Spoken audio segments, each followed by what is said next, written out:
available. Good morning, cadets. Today I'll be taking up the chapter in the kingdom of fools. So we have read half of the story and we have understood that the disciple did not look into the depth of the matter and took a hasty decision to stay in the kingdom of fools. And now he is repenting his decision to stay in the kingdom of fools. He thought that all the commodities and items were cheap in kingdom of fools. So let me stay back and enjoy the food that is available in very cheap. But later on, he realized that was the worst decision he has taken to stay back, and his wise guru has left. He lands in trouble without doing anything. That is the saddest part of the story. He has not done nothing, and now the court or the king's orders are to hang him because he fits the stake, because he has grown very roly poly fat after consuming lot of food in the kingdom of fools. Now let me resume the textbook. He remembered his wise guru's words. This is a city of fools. You don't know what they will do next. So, in the message itself, I have told you fools are unpredictable. What they will do next, we will not be able to make out. So, if you don't have a friend, it is better. But to have a friend who is a fool, that would be very unwise because they are unpredictable. They will land in trouble and invite trouble for you also. So now he is realizing the words of his guru and he is repenting his decision. The guru saw everything in a vision. He had magic powers. So as we know that the guru was very learned. The moment he landed in the kingdom of fools, in minutes he recognized that it is not wise to stay in this city. So, one more message conveyed in the lesson is prayers have magic. The disciple is praying, and how the guru has seen it and he arrives. So, we must believe that our prayers, if it is sincere, definitely it will be heard and answered. And this story proves it. In the kingdom of fools, when the king has ordered to execute the disciple, he prays to his guru that I'm really sorry that I have not listened to your words and stayed back. And now, for no fault of mine, I am going to be. So, prayers have magical powers, but it should be a sincere prayer. So the guru has magic powers and he could see far and he could see the future as he could see the present and the past. So he understood that his disciple is in trouble. So what does he do? He arrives at once to save his disciple who got himself into a scrape through love of food. So the only fault with the disciple is he is foodholic. So there is a term workaholic. Those who love to do 24 into 7 work, they are called workaholic. And those who are extremely fond of food, they are called foodholic. So only fault of the disciple was he was a foodholic and now he has landed into trouble because of this. As soon as he arrived, he scolded the disciple. So there's no doubt the guru will scold him, and the guru has all means to scold him because he had advised him that this is a kingdom of fools, you should not stay here. and told him something in a whisper. So the guru is wise, it's very clear. So he told some plan to the disciple in whispering tone. Then he went to the king and addressed him. O wisest of kings, who is greater, the guru or the disciple? So, definitely in the kingdom of fools, flattery will play an important role. You people call it buttering, but that is not the word. It is flattery. Flattery, or we call it sycophancy. Sycophancy. So, in the kingdom of fools, the right things will not work. Flattery and sycophancy will work. So the moment he saw the king, he flattered him. Oh, wisest of kings. Of course, the guru, no doubt about it. Why did you ask? Then put me to the stake first. Put my disciple to death after me. So before arriving to the court itself, the guru has planned what to do. And he knew that advising, crying, and all will not help. You have to play the game as they play. So he flattered him and told, who is wise, guru or disciple? So the king answered, definitely you are the guru. You must be wiser than your shishya or disciple. So the guru told, then why are you putting my disciple on the stake? Why are you hanging him? Hang me first. When the disciple heard this, he understood and began to clamor, me first! You brought me here first. Put me to death first, not him. Now the disciple could understand what is the plan of his guru, and both of them started a drama that, sir, I am to be hanged first. I was here, I have eaten the food, I am fat, the stake will fit me. This is my guru, don't punish him. He has not done anything. All this type of drama was going on in the court, and poor king and his courtiers were utterly confused. Nobody wants to die, and here are two people who are in competition to die. There is a competition between the guru and the disciple to die, and the whole court was shocked. The guru and the disciple now got into a fight about who should go first. Now both of them started acting. Guru said to Shishya, shut up. I am your guru. I will die first. And Shishya was pleading, no, Guru, you are my guru. So you cannot die this time. And the king was puzzled by this behavior. He asked the guru, why do you want to die? We chose him because we needed a fat man for the stake. Nothing, your disciple has done nothing. The stake is ready, but the real person who has done the crime, that is the merchant, he is very thin, so we cannot hang him. And your shishya, he is very fat, so he will fit into. So we are hanging him. Why you people both are in a competition to die? You should not ask me such questions. Put me to death first, replied the Guru. And Guru said, no time to answer such silly questions. Put me to death. Why? There is some mystery here. As a wise man, you must make me understand.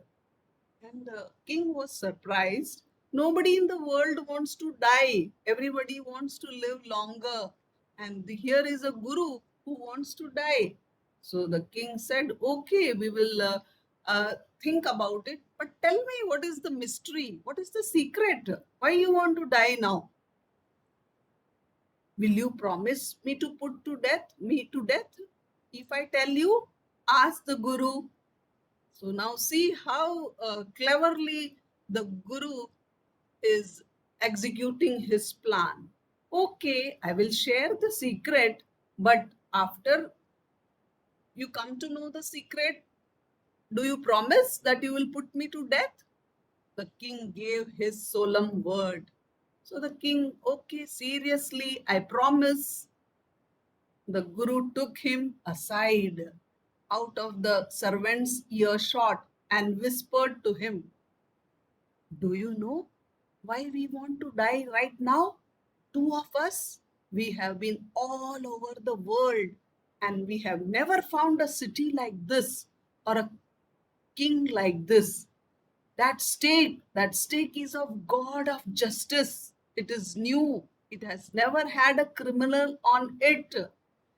Whoever dies on it first will be reborn as the king of this country, and whoever goes next will be the future minister of the country. We are sick of this ascetic life. It would be nice to enjoy ourselves as king and minister for a while. Now keep your word, my lord, and put us to death. Me first, remember. So the storytelling is an art, children. It's a great art. So a very beautiful story has been told to the king, who's a big fool, by the wise man. And he says, we are sannyasis, ascetics, but now we are fed up of becoming this sannyasi. So this is a very good time. If we go, if you hang me and my disciple, it is a very good time. We will become king and minister because this is a very holy stake. So, king, now I have shared you all the secrets. Now put me to death and then put my disciple to death. So we will be reborn as king and minister. Scroll down that paragraph. I would like to highlight because storytelling and all, we do it in our school. Yeah, just see that paragraph. What an art it is. For example, the Guru took him aside out of the servant's earshot. So, a lot of drama the Guru is playing so that it looks quite real. Sir, nobody should listen to such things, not even your servants. Let us go far away and I will tell you. So he is even keeping the servants out of it so that the king becomes more and more impressed. Yes, this guru is telling me something very, very secret. And then how he is telling that I flattering him. There is no king like you. You are a great king, and there is no city like this. So this is the way what you call a story has to be developed. It should be more original dialogues should be there. You all participate on the stage many things, and some we say are good speakers. Some though they speak but they are not able to convince and impress the judge. So you should always take into account your voice intonation matters. You have to use your voice very effectively, and the king has been impressed by the guru with his words. So words are very powerful, but they should be used very nicely. The king You was are wrapped told by the Guru. into deep thought. He did not want to lose the kingdom to someone else in the next round of life. So the king was so used to royal life. Oh, this king means very royal life. Everybody will listen to you. You can pass orders. Why should I give such a chance to somebody else? And he thought of it. He needed time, so he ordered the execution postponed to the next day. So the king told, hanging is postponed. Let me think about it. Talked in secret with his minister, and he told his minister, this is the case, it's a very good time to die. Those who die now on this new stake, they are going to be reborn as king and minister. It is not right for us to give over the kingdom to others in next life. So this line is enough. to say that it is kingdom of fools. So he once again says, in next life also, sir, we only should become king and minister. Don't allow anybody else. Let's go on to the stake ourselves. We will be reborn as king and minister again. Holy men do not lie. So he said, and the minister agreed. So they said that before there is a fight between the guru and disciple, let us hang ourselves, because such sadhu, ascetic people, sannyasi people, they never tell lies. They always speak the truth. And it must be really a very good time to die, sir. So let us die and be reborn as king and ministers again. So he told his executioners. So the person who hangs is called a executioner. We will send the criminals tonight. When the first man comes to you, put him to death first. Then do the same to the second man. Those are my orders. Don't make any mistake. So the king thought that let them do it in the night itself, today only, very secretly, without the knowledge of the guru and disciple. It is a very secret thing. So he went to the executioner, that is the man who hangs, that don't tell this secret to anybody. Tonight we are going to send first man and second man. The first man you hang him, and then second, don't tell anybody and don't do any mistake. Don't hang the second man first, because he is the minister and the king is going to come first. So the king told, the person who comes first, hang him first, and the person who comes second, hang him second. That night, the king and his minister went secretly to the prison, released the guru and the disciple, disguised themselves as the two, and arranged beforehand with royal servants were taken to the stake and promptly executed. And the king and the minister released the guru and disciple, and they wore the dress of the guru and disciple. Who? The king and his minister. They released first the guru and the disciple, and then dressed. Disguised means to dress like someone else, so that your identity is not shown. So the king and the minister became guru and disciple, and they went, and the servants had to listen to the orders of the king. So the first man came, they did not look who is he or something. They just hanged him, and the second was the minister.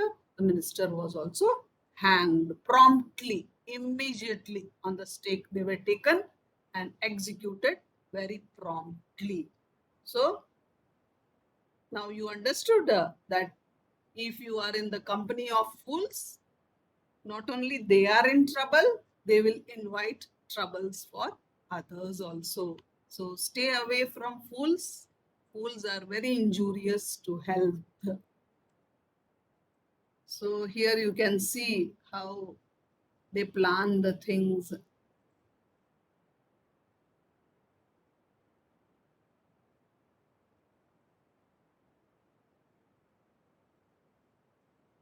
Yeah, now let's read the last part of the story. When the bodies were taken down to be thrown to the crows and vultures, the people panicked. They saw before them the dead bodies of the king and the minister. The city was in confusion. But the execution was so secretly done. The king and the minister never told anybody that they have a plan to be hanged that night. So the next day, when the body of the king and minister was taken down to be thrown to the crows and vulture, the whole city was in panic and confusion. They were waiting for the dead bodies of guru and disciple, but to their shock, the dead body of their own king and minister was there. All night they mourned and discussed the future of the kingdom. So morning is meeting after the death. Many people come in whites, and then there is a morning done. It's not our good morning. Well, a morning, the spelling is different. Some people suddenly thought of the guru and disciple and caught up with them as they were preparing to leave the town unnoticed. So the people thought that the guru and shishya or the disciple is very wise. So no one else can be better. We should make them. We need a king and a minister, said someone. Others agreed.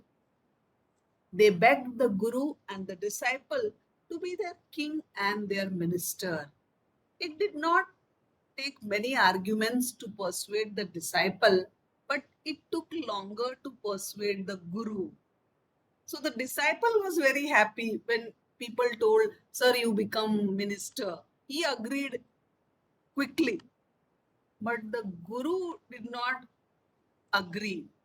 He was not convinced. But after a long time, they could persuade or force the guru to become the king.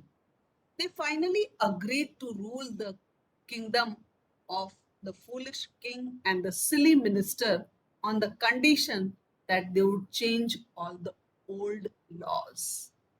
So, the guru's first condition was that day should be day and night should be night. We should not challenge the geographical or the rotation of the earth and all, and make night day and day night, nothing like that. Things will be normal, then only we will be taking over as king and minister. From then on, night would again be night and the day would again be day, and you could get nothing for it to do.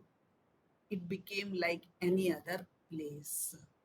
So the first law they implemented was normal day and night, and all the things would cost according to their value. Not that everything is available for one to do.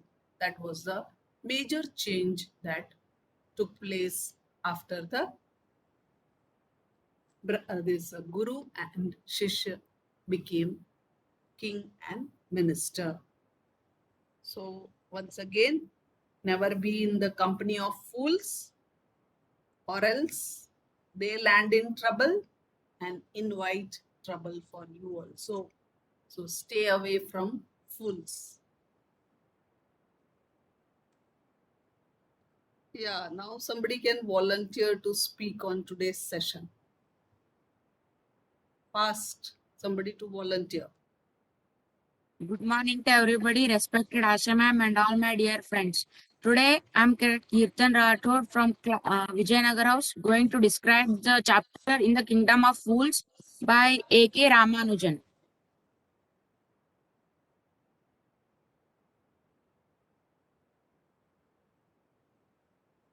It is the story of a kingdom where the king and minister both were foolish. They had ordered that night be treated as a day and all people should go to work after dark. They should go to bed as soon as the sun came up. King's orders were followed by the people by fear of death.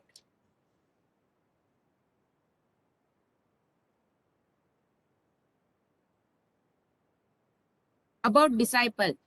The disciple was a food freak. He was tempted with the cheap food that was available in the kingdom of fools. So he decided to stay in the kingdom.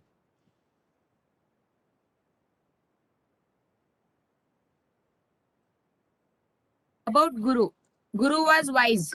He knew that the behavior of fools is unpredictable. He advised the disciple not to stay there, but the disciple did not realize the danger and decided to stay there.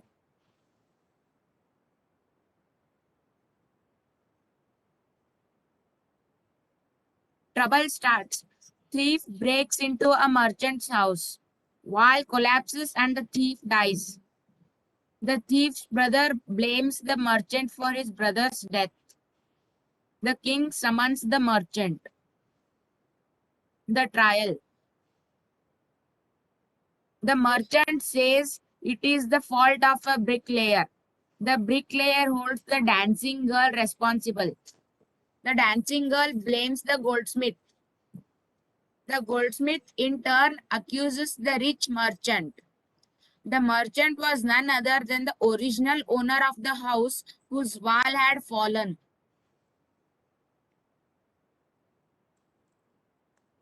The unique trial of Kingdom of Fools.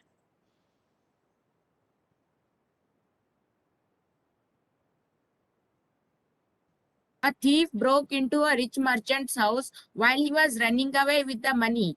The wall of house collapsed and killed the thief.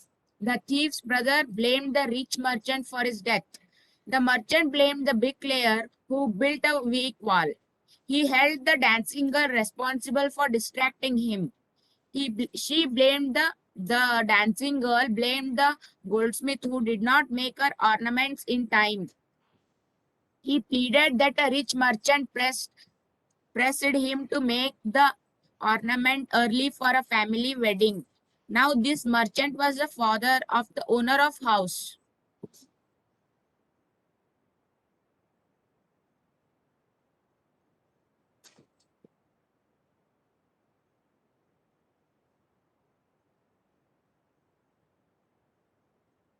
She blamed the goldsmith who did not make her ornaments in time, but he pleaded that a rich merchant pressed to make ornament early for a family wedding. Now this merchant was the father of owner of house.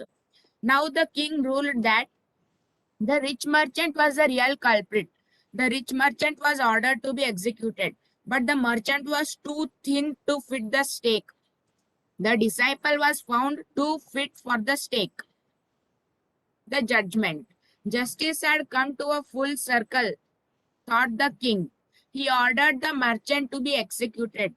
A new stake was prepared, but it turned out to be too big for the merchant.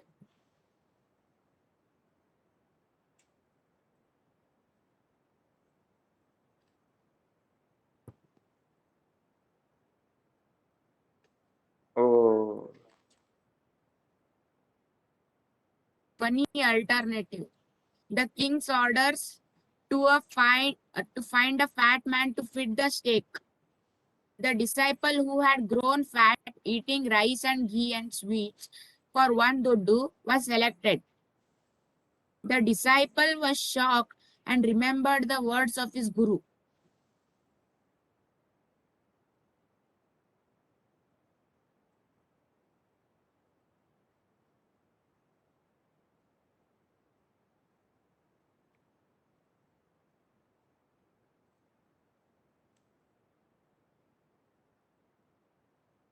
Guru's trick. The disciple remembered his guru, who appeared at once. They started fighting about whom to die first. Each wanted to be executed first.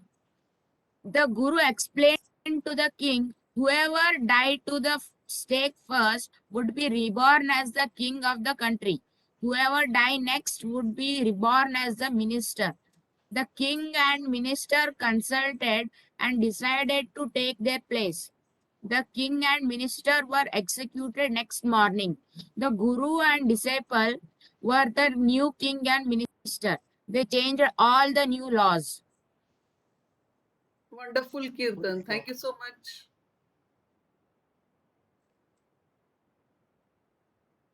Yeah, the climax. So the climax was that without any reason, the king and the minister were executed. They were greedy to become king and minister once again. And we come to know that we should never be in the company of fools.